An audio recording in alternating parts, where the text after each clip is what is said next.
Dreams and prophecy in A Song of Ice and Fire are something of legend. In this video, I want to discuss some of my favorite dreams and prophecies from some of our main POV characters from the books, and discuss how they not only predict actions and events that have taken place in the novels, but also how they predict future events that have yet to come on the television series. Shall we begin? The first dream we are going to be examining in this video is one from Bran Stark, and it's actually his first prophetic dream from A Game of Thrones. The dream depicts both current events: Lady Catelyn Stark's journey to King's Landing by ship with Sir Roger Castle, and Lord Eddard Stark pleading with King Robert I Baratheon about not having to kill Sansa's direwolf, Lady. Another thing that he ends up seeing is Arya and Sansa reacting to the death of the direwolf, as well as Arya reacting to the death of the butcher's boy, Micah. Some of the more prophetic elements, including like a gathering of the storm, which basically comes from Catelyn, his mother, visiting to the south. And one of the main things I want to focus on here is he sees shadows around Sansa and Arya. The shadows are described as one being dark as ash, with the terrible face of the Hound, one being armored like the sun, with golden armor and beautiful embezzlement, very similarly looking to the sun, and also a giant in armor made of stone with only darkness and thick black blood in his visor looming over them. Now, the obvious choice of that last one is going to be the Mountain. Not only is his armor made of stone, but there's thick black blood that pours from his visor, and he stands over all of them. So this, in my mind, puts him as being the tallest of the three shadows that he sees looming over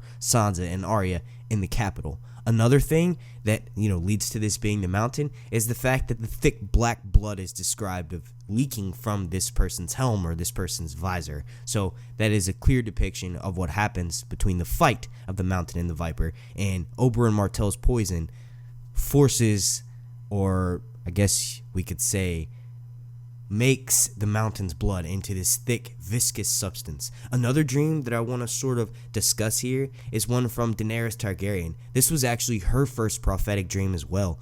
It actually comes to her a few days before her wedding with Khal Drogo. The dream starts off with something that she's very familiar with, and that's with Viserys Targaryen, her brother, hitting her.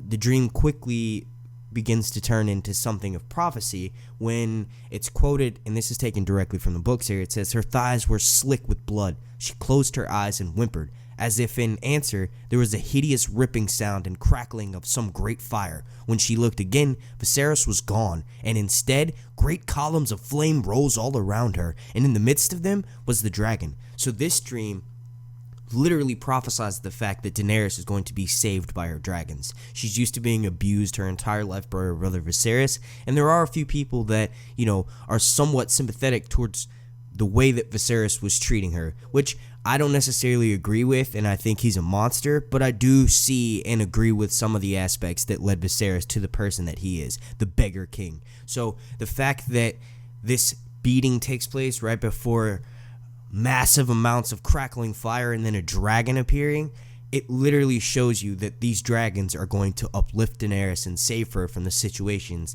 and the experiences of abuse that she has formerly had throughout her life. The dragons are going to rescue her. Just to get a little sidetracked here, almost every single one of the Stark children all has prophetic wolf dreams. Sansa's the only one who doesn't, because her relationship with Lady is cut so short. And remember, when Bran was in a coma, he saw all of this happening.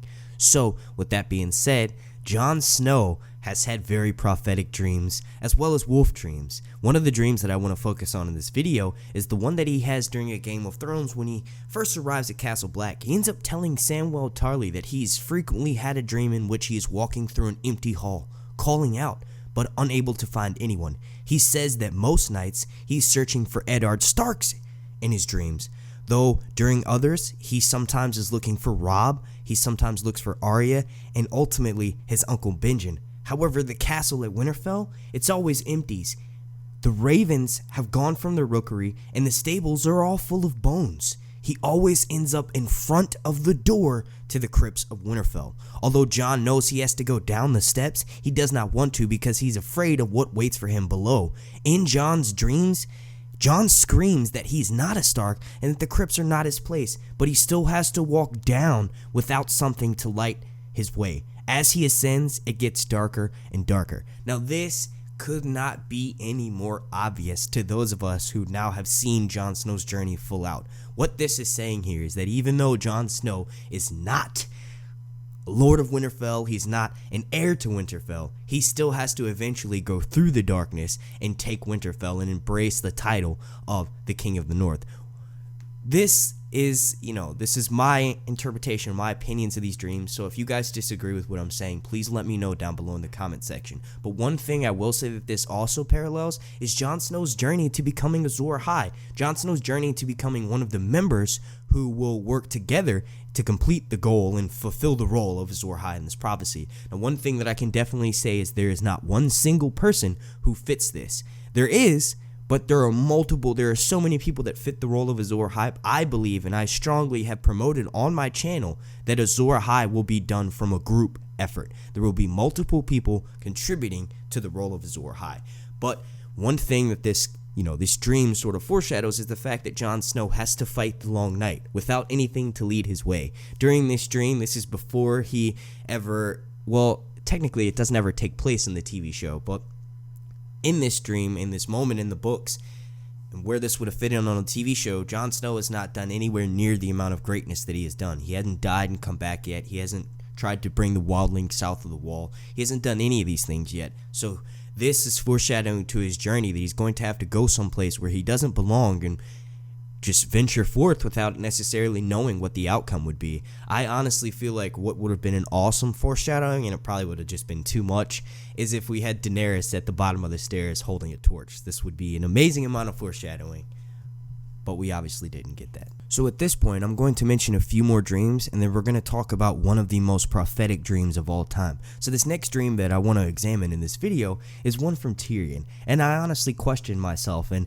questioned Tyrion as to whether he had mushrooms before having this dream. So while traveling with Illyrio on their way to the Rhoyne, Tyrion Lannister has an insanely peculiar dream. During his dream, Tyrion fights in Westeros beside Sir Barristan Selmy, Sir Aegor Rivers, while dragons fly over the scene. He kills both his father Tywin and his brother Jaime, but while killing Jaime, Tyrion laughs at every blow he gives his brother. During this dream, Tyrion has two heads, and by the time Tyrion is done killing Jaime, he realizes that his second head is weeping. So what this is clearly foreshadowing, and this is more so related to, Tyrion's path in the novels, is that Tyrion is going to eventually wind up fighting in Westeros beside Sir Barristan Selmy, who is, top tier with Daenerys, and also Aegor Rivers is the founder of the Golden Company, so you can even say that Tyrion had foreshadowing to the fact that the Golden Company would be joining the fray way back when, and it's ironic that they're going to be entering the game,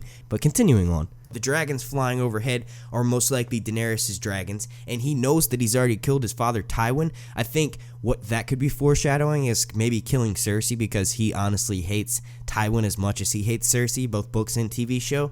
And then killing his brother Jaime with one head laughing and one head crying is that the head that's laughing most likely is doing this out of disbelief. He cannot believe he's having to do this. So, you ever heard of nervous laughter? That's what I think Tyrion's first head symbolizing it. And the second head is just straight crying because he does not want to have to do this. But he realizes that siding with dragons, he's going to have to kill a few lions. So one of those lions, being Jaime, he realizes that one of the best relationships, one of the only good relationships in his life is with Jaime Lannister. So in him going into Daenerys' side and him embracing her dragon, then he's going to have to kill a few lions. So this, in my opinion, this is what this dream is symbolizing. But it goes way deeper in the novels because, like I said, Tyrion is on an entirely different path in the books, and he's still over in Essos. If you guys want me to cover more on how much Tyrion's path has diverged from books and TV show, let me know down in the comment section, and I may just cook up a video for you guys explaining the major differences and turning points and climactic scenes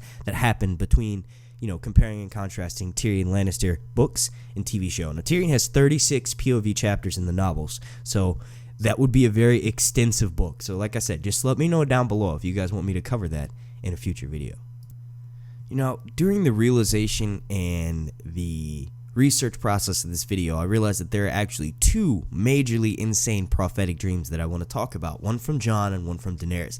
Now, the one from Daenerys comes while she's in the House of the Undying. Now, Daenerys has several visions while she's in there. I want to focus on one of them, but I do want to briefly mention some of the other visions that she has because they're crazy. One of the first dreams she has is of a beautiful naked woman being raped and ravaged by 4 of the dwarves who serve her house. Now, this could be clear foreshadowing or callbacks to when Tyrion joins her service. He may be one of the ones who ends up, disservicing her by not being as loyal as one should be. Now, this could actually happen during Game of Thrones Season 8, during that deal that he made with Cersei. We could have something like this happening, which is basically Tyrion raping her trust and being very disloyal. Another one is of a feast of slaughtered corpses holding cups, spoons, and food with a dead man and a wolf's head sitting on a throne wearing an iron crown. Now, this is obvious foreshadowing to the Red Wedding. Daenerys is seeing the Red Wedding happening, and the Iron Crown, that's supposed to be symbolic with the King in the North, so she's literally watching Robb sitting at the Red Wedding. Like, she's watching the Red Wedding as they're all corpses and all their bones, and if you've read this chapter in the novels or if you've seen this scene in the TV show, we kind of quickly figure out that they're all corpses walking at this point. And another dream that she has is of a large stone hall in which dragon skulls are hanging on the wall. On a towering barbed throne, an old man dressed in rich robes with dark eyes and long silver gray hair tells a man standing below the throne, "Let him be king over charred bones and cooked meat. Let him be king of the ashes." Now, I don't even need to explain that. That's self-explanatory. Daenerys is literally watching events that took place with her father sitting on the barbed throne as an old man dressed in rich robes with dark eyes and long silver gray hair. That is clear, telling telltale signs of Aerys the Mad King Targaryen, Daenerys' father. Now, this is probably one of the most important dreams, and this is the one that I want to focus and spend the most on out of all the dreams that Daenerys has had.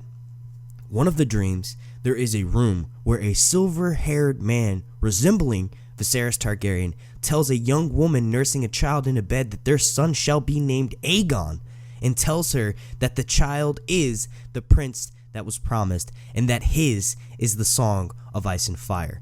Now, Daenerys saw Jon Snow's birth. Daenerys saw Jon Snow being born and saw her brother Rhaegar, who does resemble Viserys, telling Lyanna Stark that their child will be named Aegon and that he is the prince that was promised and he is the Song of Ice and Fire. Now, Jon Snow is of House Targaryen and of House Stark. So Jon Snow is literally the child of Ice and Fire, the prince that was promised. But Daenerys is also the prince that was promised. So I think that what she's seeing in this, this foreshadowing is not just Jon Snow's birth, but also the birth of Ice and Fire, the birth of Jon Snow, but also the birth of the realization of who, the first inclination of who Jon Snow actually is. Now, when you tie that along with the prophecy or with part of her visions when she's in the House of the Undying, when she reaches the Chamber of the Undyings, they end up telling her that she's not only the mother of dragons, the child of 3, like basically one head to the 3 heads of the dragon, but also they tell her that she's got 3 fires that she must light. One for life, one for death, and one for love. She also has 3 mounts that she must ride. One to bed, one to dread, and one to love. And 3 treasons, but I'm not really going to discuss those 3 treasons in this video. I'm saving those for an upcoming video that I have planned. So the 3 mounts that she must ride, those are extremely important. One to bed, one to dread, and one to love. So the one to bed could arguably given to Daario. The one to dread, I think most likely could represent mounting of Drogon, like getting on his back, and she obviously dreads this because she has never experienced anything like riding a dragon before. And then one to love clearly relates to Jon Snow. She not only got to see Jon Snow's birth, but she also saw foreshadowing in one of her other visions where she saw a blue-eyed king who cast no shadow raising a red sword in his hand. Now you're like, Jon Snow does not have blue eyes. But at the point when she meets Jon Snow in the television show, and this kind of leads me to believe that she will meet Jon around a similar point in the novels if he comes back, is that Jon is a resurrected white. So he is a blue-eyed king of the north, blue eyes meaning that he's resurrected, and he's also raising a red sword in his hand. Now this is clear shadowing to Azor Ahai and having Lightbringer wielding it. I honestly think that Azor Ahai is a collective group effort of multiple people like I've mentioned, but Lightbringer are actually Daenerys' dragons, and it's not a physical flaming sword. It is the embodiment of flame and fire itself, being a dragon. Now this is very interesting that Daenerys not only saw Jon Snow's birth as an actual human coming into the world of Westeros, but also his birth of becoming the true leader of the Night's Watch and the ruler, or the most fitting Azor Ahai, beside the many other individuals in his group that are going to help create this. Now, one thing that I want to point to that sort of, stacks the evidence, and one of my favorite dreams this actually is my favorite dream that Jon Snow has. This is like his very last dream that he has. I guess you could even call it a vision, but before he dies at the end of A Dance with Dragons. Spoiler alert, Jon Snow gets stabbed just like how he did on the TV show, except for he hasn't come back in the books yet because George has not finished writing The Winds of Winter. Or he may never come back, who knows? Let's debate down in the comment section. But the dream starts out with burning shafts hissed upward, trailing tongues of fire. Scarecrow brothers tumbled down with their black cloaks ablaze. Snow, an eagle cried as foemen scuttled up the ice like spiders. Jon was armored in black ice, but his blade turned red in his fist. As the dead men reached the top of the wall, he sent them down again. He slew a graybeard and a beardless boy, a giant, a gaunt man with filed teeth, a girl with thick red hair, too late to even realize and recognize that this was Ygritte. She was gone as quick as she had appeared.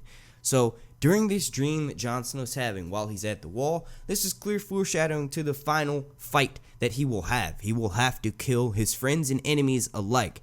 Ygritte was his greatest love, so you can honestly say that this may be foreshadowing that Daenerys will get turned into a white and Jon will be forced to kill her. I don't think that that's going to happen, but Jon having his red sword ablaze totally points to the fact that when Daenerys she had a vision in which she saw Jon Snow on top of the wall with his burning red sword. Now, what's interesting to me is that Daenerys has also had a dream where she was riding on the back of Drogon, fighting men who were covered in black armor, and they were also riding ice spiders. So I don't know if you want to relate these two dreams, but this could also be foreshadowing to the fact that Jon and Daenerys will have to fight each other in this final battle. Maybe one of them is turned into a white, and the other one is forced to slay that person and put them to rest permanently. But you could just argue that the black ice that Jon Snow's wearing is just using the advantage of having, whether it's obsidian armor or just using the advantage that the enemy has as their disadvantage to get over on the enemy. So basically, not only was Daenerys seeing that she may eventually have to fight Jon Snow, but also it could have just been foreshadowing to the fact that Jon is going to have to use his enemy's gifts against them. So armoring himself in obsidian, dragon glass, black ice, whatever you want to call it, Valyrian steel armor, is using the enemy's strongest effects against them. Because you remember, the Night King was created by having a giant piece of dragon glass shoved into his chest. If that dragon glass were to be removed, maybe the Night King will revert back to a normal human and die immediately, if this is the case. But Jon armoring himself in this black armor, this dragon glass, is using the enemy's greatest advantage to his advantage.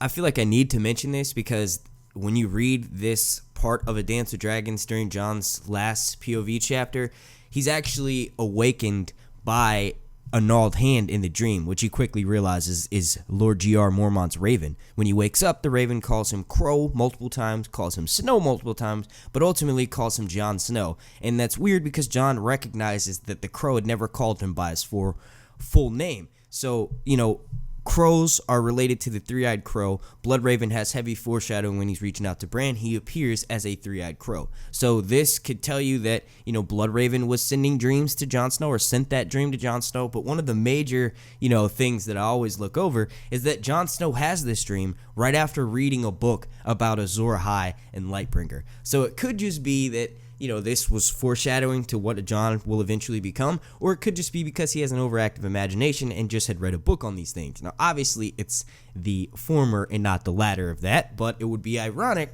if Jon Snow does stay dead and none of these things come to fruition. One thing that I will say about that dream, or when Jon Snow awakes from that dream, is that he's called Corn and eventually called King by Mormont's raven. And that made me, sort of link these two things before. And I'm not going to lie, I've seen several posts on Reddit about people mentioning how the Corn King could actually be Jon Snow. So for those of us who don't know, the Corn King is actually a god who sacrifices himself for the goddess, for the land, for the good, for the harvest to come next year. So basically, the Corn King is someone who sacrifices himself for the greater good so that many people can survive. Jon Snow has already done this. Jon Snow was killed to try to save many wildlings, in which for the TV show he brought them into the folds of Castle Black and was killed because of this. So, if Jon Snow is in fact the Corn King, who's to say that in the very end, if we have to have Jon or Daenerys become a martyr, Jon becomes the martyr because he is the Corn King. He sacrifices himself once again to save the land, to save everything about it, and to save ultimately Daenerys and their child. Alright, I'm just going to be wrapping this video up right here before I go into another 10-minute long tangent. I want to thank you all so much for watching. If you could please slap a like on this video. The like goal for this video will be 101. Also, leave me a comment down below and let me know your thoughts or your interpretation of some of these mini dreams that I've discussed in these videos. Do you agree with what I had to say or do you disagree? Let me know down below in the comment section. Remember, this is a conversation and a jumping off point.